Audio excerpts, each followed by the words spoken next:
ॐ त्र्यम्बकं यजामहे सुगन्धिं पुष्टिवर्धनम् उर्वारुकमिव बन्धनात् मृत्योर्मोक्षीयमामृतात्। ॐ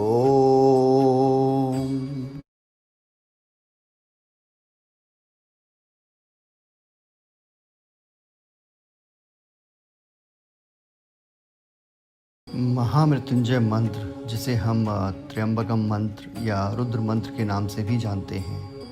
और अगर आप महामृत्युंजय मंत्र को देखें तो ये 33 अक्षरों से बना हुआ है, जो महर्षि वशिष्ठ के अनुसार 33 कोटि देवताओं के प्रतीक हैं। और इन 33 कोटि देवताओं में 12 आदित्य तत्व, 11 रुद्र, 8 वसु, 1 प्रजापति और 1 षटकार हैं। ये जो 33 कोटि देवता हैं, उनकी संपूर्ण शक्तियाँ महामृत्युंजय मंत्र से ही निहित होती हैं। अगर हम महामृत्युंजय मंत्र को और गहरी सोच में देखें तो महामृत्युंजय मंत्र का अभिप्राय है कि एक ऐसा मंत्र जो हमें जीवन के महासच्चाई को समझने में विजय प्राप्त करने की शक्ति प्रदान करता है। एक ऐसे सत्य पर विजय जिसे हम जीवन भर असत्य मानते हैं। मैं यहाँ पर मृत्यु की बात कर रहा हूँ। शिव को मृत्युंजय के रूप में समर्थित महान मंत्र ऋग्वेद में भी पाया जाता है और इसे मृत्यु पर विजय पाने वाला महामृत्युंजय मंत्र भी कहते हैं हम लोग।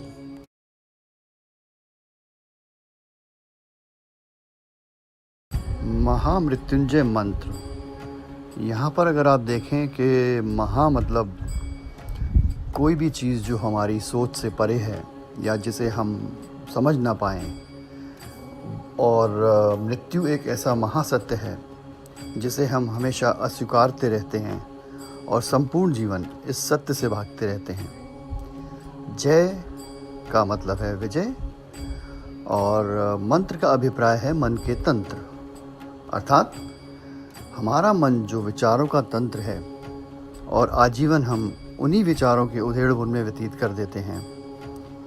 मंत्र हमारे उस तंत्र को एक अटूट शांति, समन्वय और एक अलौकिक चेतना देते हैं।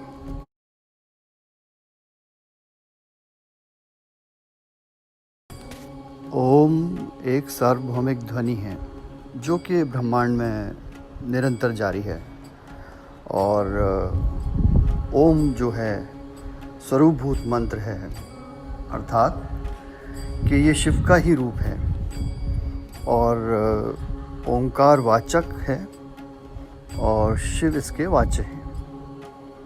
ये उन्हीं का ही स्वरूप है।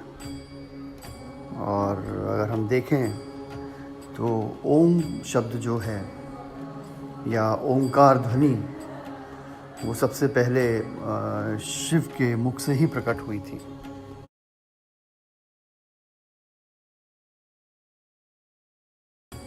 त्र्यंबकम अर्थात त्रिनेत्र। त्रिनेत्र मतलब त्रिकाल, त्रिकालदर्शी। इसको अगर हम थोड़ा और गहरी सोच में देखें तो हम भूत, वर्तमान और भविष्य तीनों समय या तीनों काल में हमारी आत्मा शिव है, और हम उस परम आत्मा शिव के सत्य को पहचानने की कोशिश करें। और इसी कोशिश में हम अपने हर विचार और विचारों से उत्पन्न जो कर्म हैं वो ऐसे हों कि किसी का अनित ना हो। तब हम जाके त्रिनेत्र शिव को अपने अंदर पहचान पाएंगे और एक समन्वय और सत्यता उस परम आत्मा के साथ एकाकी हो पाएंगे।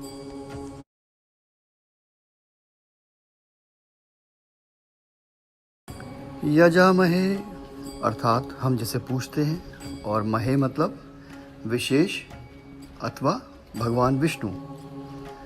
साधना भक्ति के भाव से होती है, और अगर साधना में भक्ति का भाव नहीं है तो हम किसी भी कार्य को पूर्ण करने में असक्षम रहते हैं।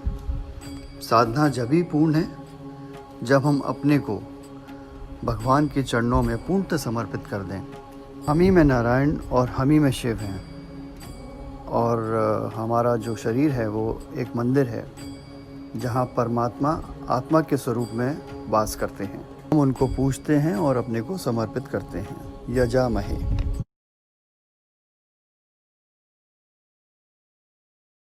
सुगंधिम पुष्टि अर्थात सुगंध। जब हम परमात्मा और आत्मा को एक समझने लगते हैं तब हम में से एक अलौकिक सुगंध परमानंद के रूप में स्फुटित होती है और हमें और हमारे आसपास के जीवन को आनंदित और शांति प्रदान करती है।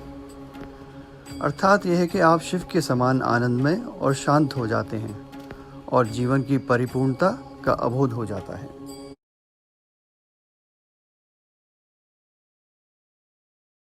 वर्धनम।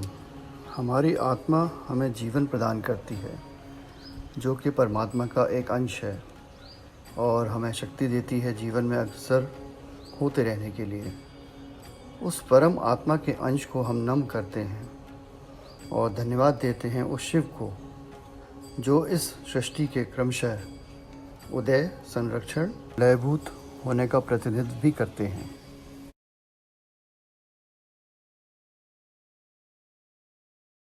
उर्वारुक अर्थात बड़े, समर्थन या पकड़ना, और रुक का मतलब है रोकना। जिस प्रकार खीरा अपने आप परिपक्व होके स्वयं धरती पर गिरकर धरती माता में विलीन हो जाता है, इसी प्रकार जब हम ईश्वर की भक्ति करते हैं तो हम अपने पद से पद भ्रमित नहीं होते हैं। यही चेतना हमें ईश्वर से एकाकी होने का एहसास दिलाती है, की पहचान परमात्मा से कराती है, मुक्ति दिलाती है इस चक्र से जो कि हमें विलीन करता है परमात्मा में। जब तक अपने अंदर शिव शक्ति को पहचानेगा, अंदर एक परमानंद का नाद होता रहेगा। नाद जो है आपको मुक्ति के मार्ग पर अग्रसर करता रहेगा।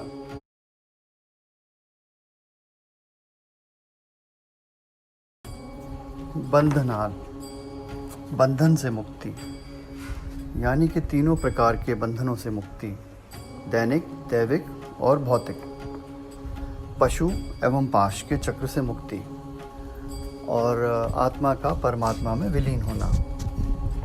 यह तभी मुमकिन है जब हम अपने कर्मों पर ध्यान केंद्रित करें और ध्यान केंद्रित करते हुए सबका कल्याण करें। जैसे शिव, दैत्य हो या दानव, देवता हो या असुर, सबको वरदान प्रदान करते हैं। उनके लिए सब एक समान हैं। बंधना।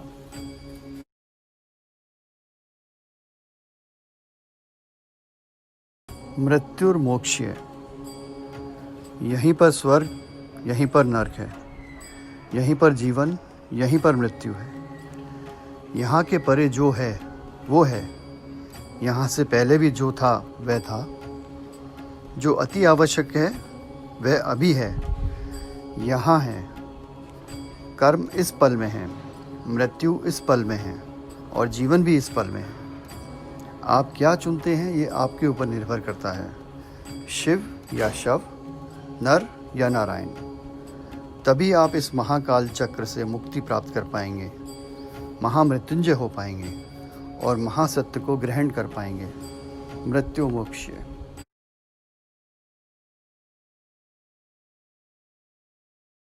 महामृतात्, अमृत या मोक्ष कर्म से है और जब तक हमारे ज्ञान और आत्मा की चेतना उस परम सत्य को प्राप्त नहीं कर लेती या पहचान नहीं लेती, हम इस चक्र में ऐसे ही बार बार प्रकट होते रहेंगे। और जब तक हमारे कर्म और चेतना एकाकी ना हो जाएं और हम परम या महाज्ञान को प्राप्त ना कर लें, तब तक हम इस जीवन चक्र में बार बार प्रकट होते रहेंगे। जब तक श्वास है तब तक मैं तुम में हूँ, जब श्वास नहीं है तब तुम मुझ में हो। इस श्वास को पहचानो, इस सत्य को पहचानो। मित्रों, हमारा सनातन धर्म सिर्फ एक धर्म ही नहीं है, बल्कि ये एक जीवन को जीने की क्रिया है और संस्कार क्रिया से शरीर, मन और आत्मा में समन्वय और चेतना होती है, जो कि हमें एक अटूट शांति की अनुभूति कराती है। ओम नमः शिवाय। भोलेनाथ की असीम कृपा आप पे और आपके परिवार पर सदैव बनी रहे।